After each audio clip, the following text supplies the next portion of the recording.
A cozinha estava sufocante de calor, mas não era por causa do fogão. Meu nome é Larissa, tenho 26 anos e estou casada há 2 anos. Meu marido, o Renato, é um homem bom, não tenho nada de ruim a dizer sobre ele, mas ele é completamente absorvido pela carreira. Faz pouco tempo que a empresa dele o mandou para uma viagem longa, uma missão de trabalho em outro estado, e ele mesmo sugeriu que eu fosse morar na casa dos pais dele enquanto isso, dizendo que eu ficaria mais tranquila assim. E eu, tola que sou, concordei sem pensar 2 vezes. Foi assim que me vi dentro daquela casa grande e silenciosa no interior de Minas Gerais. A sogra, Dona Conceição, partiu quase imediatamente depois que cheguei. A irmã dela precisava de uma cirurgia urgente em Belo Horizonte, e não havia como adiar. De repente, me vi sozinha com o pai do Renato, o seu Arnaldo. Ele era um homem de poucas palavras. Sério, contido, com aquele jeito firme de quem passou a vida inteira trabalhando duro. Tinha cabelos grisalhos nas têmporas, mãos calejadas, e um olhar que pesava quando pousava em você. E era exatamente isso que me perturbava, porque eu sentia aquele olhar em mim o tempo todo, mesmo quando ele fingia não estar prestando atenção. Eu acordava cedo de propósito. Colocava um short curto, daqueles que mal cobriam o necessário, e circulava pela cozinha como se fosse a coisa mais natural do mundo. Me abaixava para pegar algo no armário de baixo devagar, sabendo muito bem que ele estava sentado à mesa tomando café. Via pelo canto do olho como ele endurecia, como desviava o olhar, como dava um gole no café com aquela calma forçada de quem está tentando fingir que não viu nada. Mas eu sabia que ele via tudo. A confirmação veio numa tarde em que desci até a oficina no fundo do quintal. Precisava de um martelo, ou pelo menos foi o que disse a mim mesma. Me aproximei dele mais do que precisava, tanto que senti o calor do corpo dele antes mesmo de tocá-lo. Coloquei minha mão sobre a dele devagar, e sussurrei, eu sei que o senhor também sente isso. Ele ficou em silêncio, mas não se afastou. A partir daquele momento, tudo entre nós mudou. Comecei a deixar bilhetinhos para ele pequenos com insinuações sutis. Até que um dia escrevi com clareza, se o senhor também quer isso, me encontre na cozinha esta noite. Se não quiser, eu esqueço tudo e nunca mais falo no assunto. Fiquei lá na penumbra da cozinha com um roupão fino demais para aquela hora da noite, esperando. O coração batia tão forte que parecia que ia sair pela garganta. E quando ele apareceu na soleira da porta, eu não me movi. Fiquei parada, olhando direto nos olhos dele. Ele ficou imóvel por um instante, como se estivesse travando uma batalha interna. Mas eu sabia que ele não tinha vindo até ali por acaso. Ele fechou a porta atrás de si e deu um passo em minha direção. Larissa, ele sussurrou, com a voz rouca, a gente está brincando com fogo. Eu sorri devagar, mas foi o senhor que entrou aqui. A mão dele tremeu quando tocou meu rosto. Ele me olhava como se estivesse me vendo pela primeira vez, não como nora, mas como mulher. Eu me inclinei mais perto e sussurrei, se a gente parar agora, o senhor nunca vai saber o que poderia ter sido. Ele não respondeu com palavras. Apenas tocou meu cabelo com uma delicadeza que parecia um pedido de permissão. Naquela noite não falamos mais nada. Só olhares, respiração, o calor das mãos. E de manhã acordei no meu quarto com uma xícara de café na mesinha e um bilhete dobrado ao lado. Abri devagar. Estava escrito com a letra firme dele. Foi um erro. Mas se você estiver esperando, eu vou aparecer de novo. Pressionei o papel contra o peito. Não sabia para onde aquilo ia nos levar, mas sabia de uma coisa, eu não queria que ele chamasse aquilo de erro. Na noite seguinte, ele voltou. Desta vez sem bilhete, sem aviso. Só o som dos passos dele no corredor escuro e a porta da cozinha se abrindo com cuidado. Eu estava lá, encostada na pia, esperando como se soubesse que ele viria. Ele parou na entrada, olhando para mim com aquela expressão de quem sabe que está fazendo algo que não deveria, mas já não consegue mais recuar. Dei um passo em sua direção. Bem perto. Sussurrei, eu estava esperando, seu Arnaldo. A voz dele saiu trêmula. Você não entende o que está fazendo. Passei o dedo pelo peito dele devagar. Mas o senhor entende. E mesmo assim veio. Ele fechou os olhos como se tentasse fugir do desejo. Mas quando os abriu, não havia mais dúvida neles. Senti a mão dele apertar minha cintura. Não deixei que ele terminasse a frase. Meu corpo decidiu por mim. Tudo que eu tinha guardado por semanas veio à tona de uma vez. Não era só atração. Era algo proibido, intenso, assustador e ao mesmo tempo irresistível. Me encostei nele e ele respondeu, e o mundo ao redor simplesmente desapareceu. Naquele momento, éramos apenas 2 adultos que tinham ficado em silêncio por tempo demais. De manhã, acordei com o cabelo despenteado, com o cheiro da camisa dele na minha pele e com um sorriso que eu não conseguia esconder. Na travesseira havia um novo bilhete, hoje à tarde na garagem. Silêncio. Fui. Claro que fui. Ele estava lá, de pé junto à bancada de trabalho, mexendo em ferramentas com as mãos que tremiam levemente. Quando fechei a porta atrás de mim, ele não se virou de imediato. Precisa de alguma ferramenta? Perguntou sem me olhar. Preciso, e respondi com calma, girando o ferrolho da porta. Mas só de uma. A sua. Ele se virou devagar, como se estivesse lutando contra si mesmo.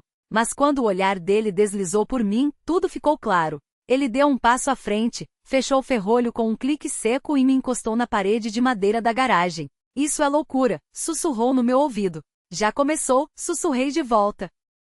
Não perdemos tempo. Tudo foi rápido, mas intenso, como se tivéssemos roubado mais um momento da realidade. Ele estava decidido. Eu, impaciente. Não falamos o que não precisava ser dito em voz alta. E quando tudo acabou, ainda encostada nele, sussurrei. Amanhã a Dona Conceição volta. Ele me abraçou mais forte. Então amanhã de manhã cedo.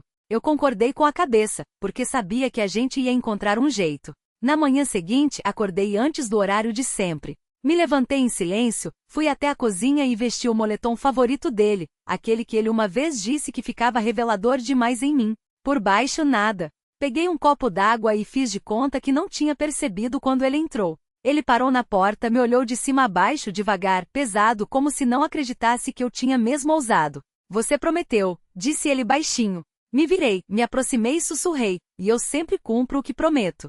Ele passou a mão pela minha cintura, me puxou para um abraço e me beijou rápido, como se tivesse medo de que o tempo escapasse pelos dedos. Rápido, sussurrou. Na cozinha é perigoso. Sorri. Então eu tenho uma ideia.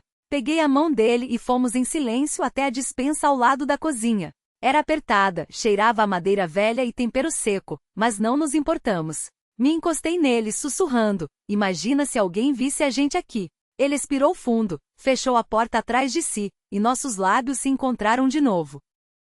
Nos apressamos como se fosse a última vez, mas os dois sabíamos que não era. Ele me encostou na parede de madeira da despensa, as mãos dele quentes e ávidas, mas cuidadosas, como se tivesse medo de deixar marcas.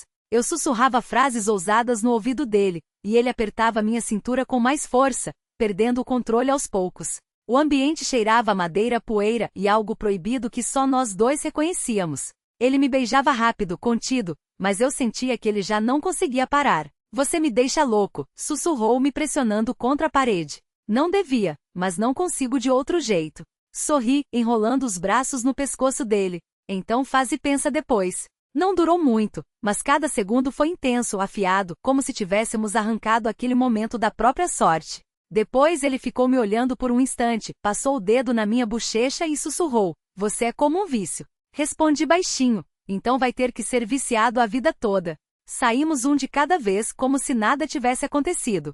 No café da manhã, levei o café até ele e passei o dedo na mão dele de passagem. Ele me olhou com contenção, mas nos olhos dele estava tudo: o reconhecimento, a paixão, o plano. À noite, Dona Conceição voltou com a mala e o cansaço da viagem. Nos abraçou, sorriu para mim, começou a contar como tinha sido a cirurgia da irmã. Eu ouvia, concordava, fingia que tudo estava igual a antes. Mas por dentro eu ardia. Ele mal olhava para ela. Só jogava o olhar na minha direção, rápido, discreto, mas suficiente para eu entender tudo. Naquela noite não consegui dormir. Sabia que ele estava do outro lado da parede, no quarto com a esposa, mas que os pensamentos dele não estavam com ela. De manhã, saí para a cozinha mais cedo do que o normal, de camiseta fina, sem sutiã, descalça. Ele veio logo atrás, e assim que Dona Conceição entrou no banheiro, ele se aproximou e sussurrou. Achei que ia conseguir parar. Mas depois da dispensa, não consigo nem te olhar sem perder o juízo. Levantei os olhos para ele e sorri. Hoje tem almoço na casa dos vizinhos. Vocês dois foram convidados.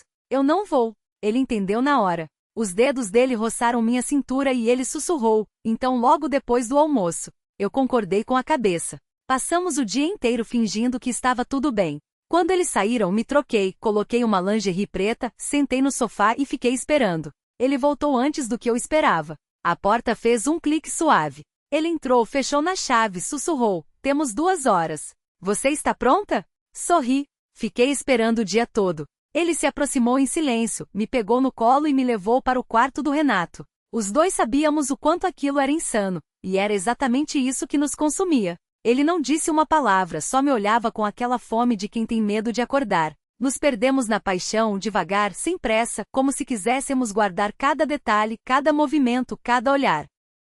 Desta vez foi diferente. Não era só desejo.